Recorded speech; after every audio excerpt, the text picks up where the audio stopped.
I would like to introduce myself and my co-reporter. I am Alice F. Dakis. And I am Opino Maria Victoria. And I am Erica Lizardo. Our topic today is assessing learning outcomes in science teaching.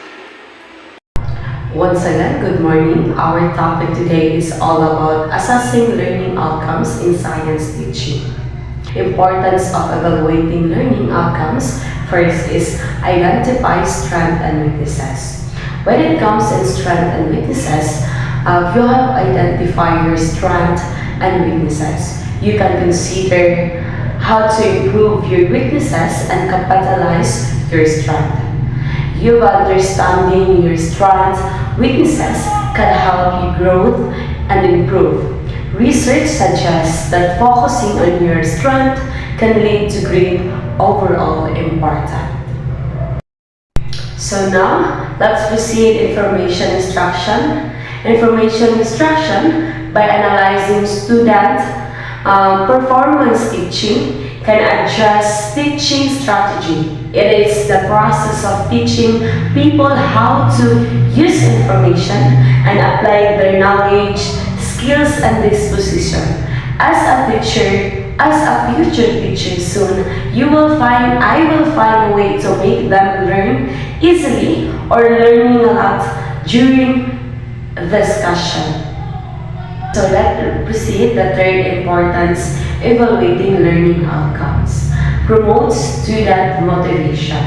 Student motivation is ability to achieve academic goal and have a good attitude toward learning. Motivated students are more likely to succeed and have a greater sense of well-being. For example, inside the classroom, they have a group activity. Then, as a teacher, you make sure that you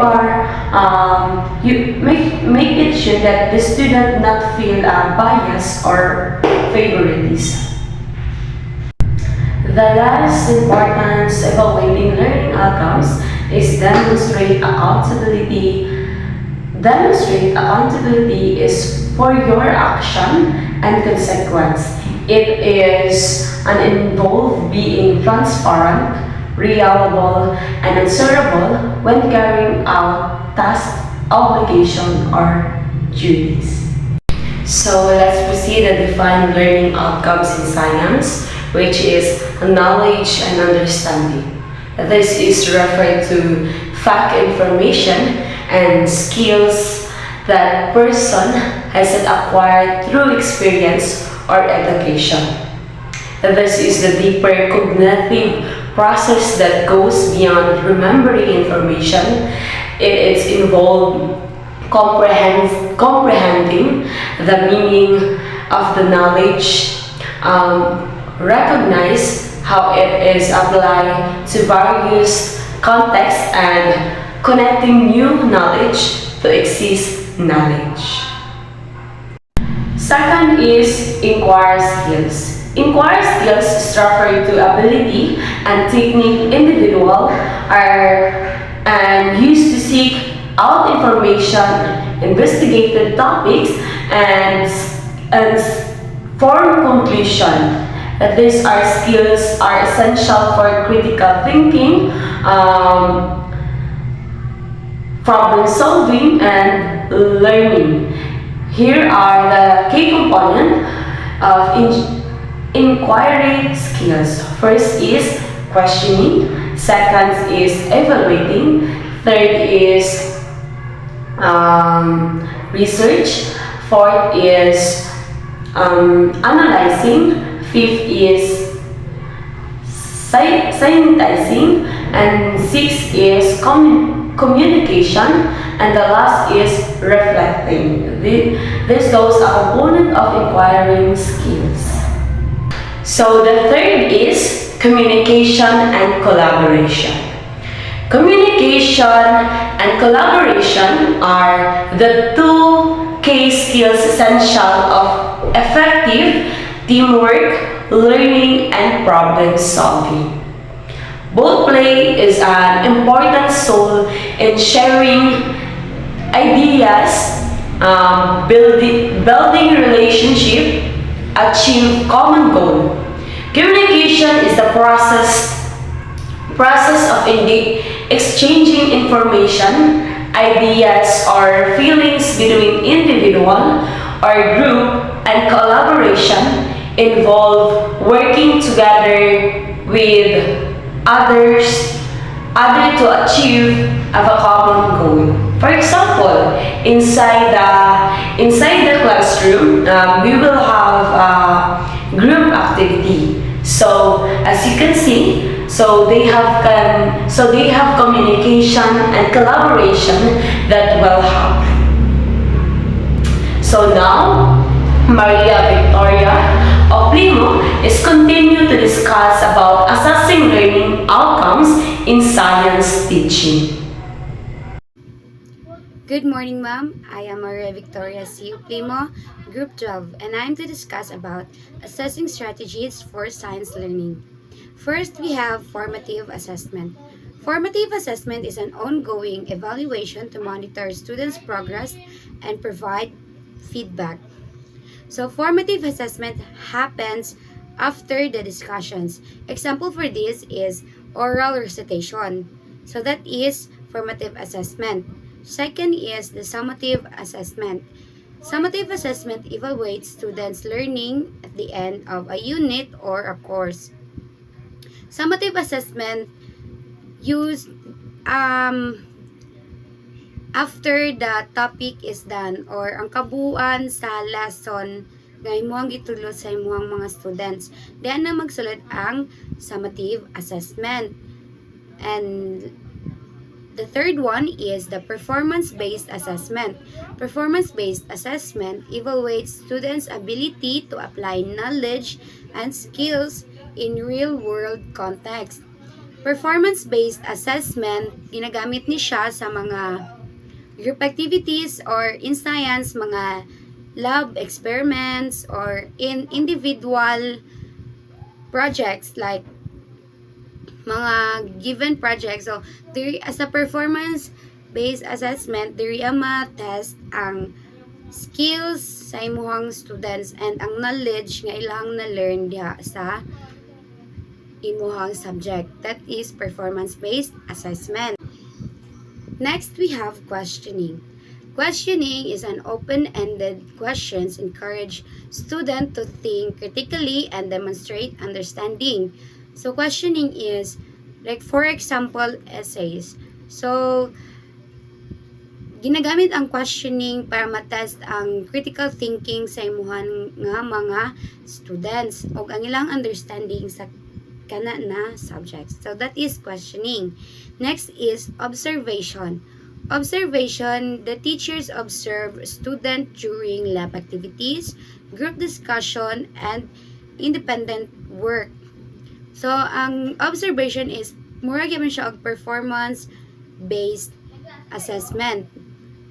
Observation, ikaw na teacher ka is dapat i-observe nimo ang performance sa imuhang students. Like for example, you are doing lab experiments or group activities, group discussions, and independent works like projects nga na. So, i-observe nimo ang ilahang kamaayo sa ilahang given na activities. So, that is observation and questioning. Next is exit tickets. Exit tickets brief assessment at the end of a lesson to gauge students' understanding. So, an exit tickets is a short informal assessment activity typically given to students at the end of a lesson. The purpose of an exit ticket is to quickly assess students' understanding of the objectives and the key points. So that is exit tickets. And next is learning logs. Learning logs is students reflect on their learning and identify areas for improvement. Ang learning logs is like mura ni siya og journals or diary. Ito ginabutang sa mga students ang ilahang mga learning, ang mga reflections sa ilahang gibuhat within that day or kana nga week. Example na is ang journals or diaries. And lastly, the summative evaluation methods. We have here method. The method is test, projects, and portfolios. And ang iyahang nga description sa test is assess students' understanding of concept and principles. Next is the project, allows students to apply their knowledge and skills to a real-world problem. And then last is ang portfolio, a collection of students' work that demonstrate their growth over time. So this is how to assess ang imuhan nga students. This is a summative evaluation method. Ingani siya ang table. Look at the table. The table. So that ends my discussion, ma'am. Thank you and have a good day. Good day, ma'am. Aligning instruction with assessment. Clear learning objective. Learning objective should be specific, measurable, achievable, and time-bound. A learning objective should clearly define what a learner will achieve, be measurable, to track progress, realistic to accomplish, and have a set time frame to ensure focus and accountability. Instructional activities. Instructional activities should align with the learning objective and provide opportunities for students to practice and apply their knowledge. Instructional activities should match the learning objective, helping students actively practice and apply what they've learned to reinforce understanding and skills. Assessment tools. Assessment tools should align with the learning objectives and provide evidence of student learning. Assessment tools should align with the learning objective, measuring what students have learned and providing clear evidence of their progress and understanding. Tracking student progress and growth. Data collection. Gather data from various assessments to monitor student performance. Collect data from different assessments to track students' performance, identify strengths and weaknesses, and guide future instructions. Data analysis. Analyze student data to identify patterns and trends. Examine students' data to uncover patterns and trends that highlight learning, progress, challenges, and areas for improvement. Feedback. Provide feedback to students based on their performance and areas for improvement. Give students feedback and highlights improvement and offers guidance to help them progress. Progress reports. Communicate students' progress and growth to parent and administration. Share student progress and growth with the parents and administration through clear and concise communication using data to support observations. Incorporating feedback into teaching. Regular feedback is crucial for student learning. Provide specific and constructive feedback that helps students understand their strengths and areas for improvement. Encourage students to reflect on their work, set goals for future learning. Regular feedback helps students to recognize their strengths and areas for improvements, provide clear constructive comments, and encourage students to reflect on their work and set goals to guide their future learning. That's all po. Thank you.